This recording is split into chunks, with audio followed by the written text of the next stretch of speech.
ज़रूरी और सबसे मुश्किल राउंड शुरू हो रहा है क्रॉस एग्जामिनेशन का। अब इन विद्वानों की सज्जनता की एक परख भी होगी और वक्त हमने 16 मिनट का तय किया है। पहला सवाल आप पूछना चाहेंगे? जी बिल्कुल। पहले बोले भी आप माइक ले लीजिएगा हाथ में, ये नीचे से ऑन हो जाएगा। जी मैं बोलता हूँ, ये डायस हटा सकते हैं क्या हम थोड़ा क्विकली? डायस पीछे कर दीजिए बस थोड़ा सा, है ताकि ये जो दाएं बाएं लोग बैठे हैं इसे हटा ही दीजिए। अब हम वहाँ तो जाने वाले नहीं, आराम से दोनों तरफ से हटा दीजिए।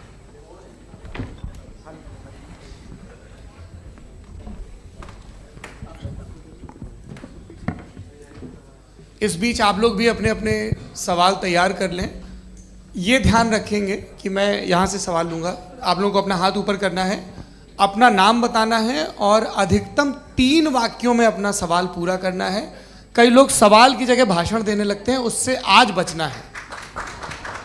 जी मुफ्ती साहब, पहला सवाल आपका, 16 मिनट हैं, हम दोनों लोगों के सवाल लेंगे। जी बहुत शुक्रिया। आपकी जो अभी बात हुई बहुत अहम थी, मैं इसको चाहूँगा कि आगे डिस्कस करूँ, लेकिन चूँकि अभी ये वो सेगमेंट है क्रॉस एग्जामिनेशन, तो सबसे पहला सवाल आपसे ये है कि जो मैं इतनी देर से कॉन्टिंजेंसी आर्ग्यूमेंट आपको बता रहा था, ये अकल से ही बता रहा था हजरत, आप ये बताएं कि आप इन्फिनिट रिग्रेस ऑफ कॉजेस को पॉसिबल मानते हैं या नेसेसरी बीइंग के एग्जिस्टेंस को सही समझते हैं? चूँकि 2 ही ऑप्शन हो सकता है, आप ये बताएं। देखिए, आपको मैं ईमानदारी से बात करूं, एक तो मैं कॉन्टिजेंसी वर्ड ठीक से समझता नहीं, और इस वक्त भी जो आपने अंग्रेज़ी के अल्फाज इस्तेमाल किए वो ज़रा थोड़े से मुझे डिफ़िकल्ट और कॉम्प्लिकेटेड लगे, तो आप ज़रा सिंपल ज़बान में सवाल कर सकते हैं? बिल्कुल कर सकता हूँ जी। यूनिवर्स की हर चीज़ कॉन्टिंजेंट होने का मतलब ये है कि वो अपने एग्जिस्टेंस में किसी के ऊपर डिपेंडेड है। जो भी चीज़ डिपेंडेड होगी वो चीज़ इंडिपेंडेंट नहीं हो सकती, तो उसका कोई ना कोई कॉज होगा। तो अब आप क्या समझते हैं कि ये इन्फिनिट रिग्रेस है, यानी कॉज पर कॉज, कॉज पर कॉज, कॉज पर कॉज, और कभी कोई यानी ये एंडलेसली चलता रहा? क्योंकि अगर ऐसा होगा तो हम तो एग्जिस्टेंस में आते ही नहीं। लॉजिकली ये मुत्तफक अलैह चीज़ है, मुत्तफक अलैह, अग्रीड अपॉन। ओके, इस पे हमने एग्री किया था कि मुश्किल शब्द आएगा तो अर्थ बताना पड़ेगा। तो इन्फिनिट रिग्रेस तो पॉसिबल नहीं है, तो कहीं ना कहीं आपको रुकना पड़ेगा ऐसे नेसेसरी बीइंग पर। नहीं, कोई ज़रूरत नहीं रुकने की। किसने कहा आप रुकना पड़ेगा? आप रुकते हैं खुदा पे, आप नहीं रुकते। आप कहते हैं वो हमेशा से, जब उस वक्त से है जब वक्त नहीं था। आप कहाँ रुकते हैं कि अब हुआ था वो? आप नहीं कहते। हम क्यों नहीं मान सकते कि यूनिवर्स जो है और बल्कि मल्टीवर्सेस जो है वो हमेशा से हैं, वो बनती है, बिगड़ती है। एक हमारे यहाँ एक चीज़ है ब्लैक होल, वो समेट लेता है वापस, फिर ब्लास्ट होता है, फिर फैल जाता है। और इसमें हमारी तो खैर कोई औकात ही नहीं है। इंसान की एक छोटे से ज़र्रे पे हम 50-60 साल की उम्र रखते हैं, जो करोड़ों अरबों साल की कायनात है उसमें, और पैदा भी नहायत ही बेहुदा वजह से हुए थे। तो इसमें ये सोचना कि इसकी वजूहात और ये क्यों है, ये डिपेंडेंट है, ये हम देख रहे हैं, क्या मालूम। आप सोचिए कि ये जो फैल रही है कायनात, ये कहाँ फैल रही है, ये कहाँ जा रही है, और ये फैल क्यों रही है? अरे बना ली थी तुमने, रुको भैया, काफ़ी है।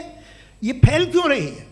ये और कौन सी कायनात जिसे मैं दूरबीन से देखता हूँ तो 2 बिलियन लाइट ईयर पे है, उससे मेरा कोई वास्ता ही नहीं है। 2 बिलियन ईयर यानी अगर मैं 80,000 माइल्स पर सेकेंड से चलूँ तो 20 करोड़ साल में वहाँ पहुँच जाऊँगा। इसकी ज़रूरत क्या थी? ये दुनिया, ये कायनात तो इंसान अशरफुल मखलूक़ात के लिए बनाई गई ना। तो ये सब ये टर्म समझ में नहीं आया, इसमें कोई ख़ास समझने वाली बात थी भी नहीं। ये जो अल्टीमेट कहा यह जाता है कि ये जो पूरी यूनिवर्स है, ये जो दुनिया है, ये इंसान के लिए बनाई गई। अच्छा, ये सब इंसान के लिए। क्यों साहब, सही है ना?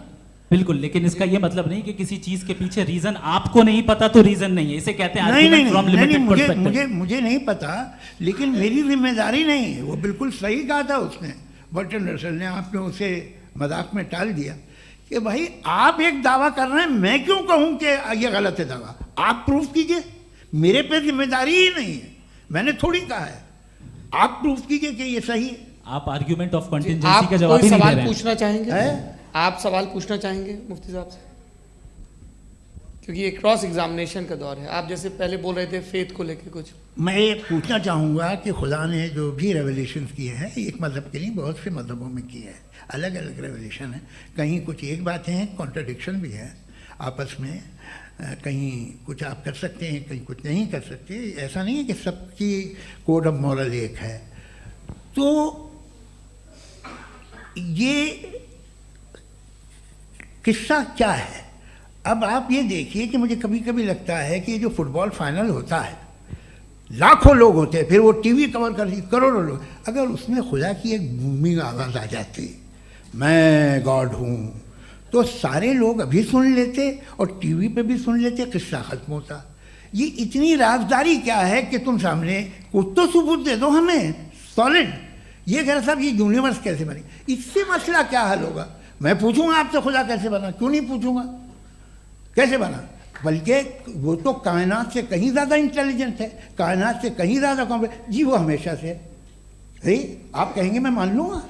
अच्छा दोयम वो कादिर मुतलक, यानी कादिर मुतलक का मतलब ओमनीपोटेंट, वो जो चाहे कर सकता है। आपको नौकरी दिलवा सकता है, आपकी अच्छी जगह शादी करवा सकता है, आपके पड़ोसी का मुकदमा हरवा सकता है, आपको जिता सकता है, सब काम करता है। थोड़ा सा माइक क्लोज जी। वो इस दुनिया को चला कैसे रहा है? ये दुनिया कैसे चल रही है? आपको इस पर हैरत नहीं होती? या क़यामत के बाद कभी एक जस्टिस होगा, जब ये बच्चा मर चुका होगा जिसकी धज्जियाँ उड़ गई बम से, इसको इंसाफ मिलेगा तब। अच्छा अब जवाब दूं? हाँ दीजिए। मैं वही इसीलिए आप ही की तरफ आता।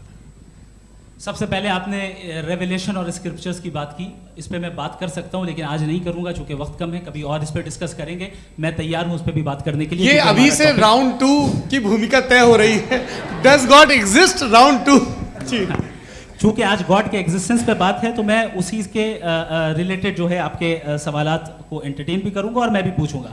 आपने कहा कि आपने साबित ही नहीं किया, जबकि आर्ग्यूमेंट ऑफ कॉन्टिजेंसी बुनियादी आर्ग्यूमेंट है। आप मुझे कॉन्टिजेंसी का मतलब बताइए, आपका मतलब क्या कॉन्टिजेंसी? कॉन्टिजेंसी का मतलब यह हुआ कि हर वो वजूद जो किसी भी चीज का पाबंद है, हर वो वजूद या हर वो चीज जो अपने एग्जिस्टेंस में किसी भी चीज के पाबंद है और उससे बाउंड है, उसको उसकी ज़रूरत है, उस पर डिपेंड करती है, तो जाहिर सी बात है कि उसका कोई ना कोई कॉज होता है। ये तो अक्ल की बात है। ये आप रीजनिंग की बात करते हैं, मैं वही कर रहा हूं। दूसरी चीज आपने ये बात कही कि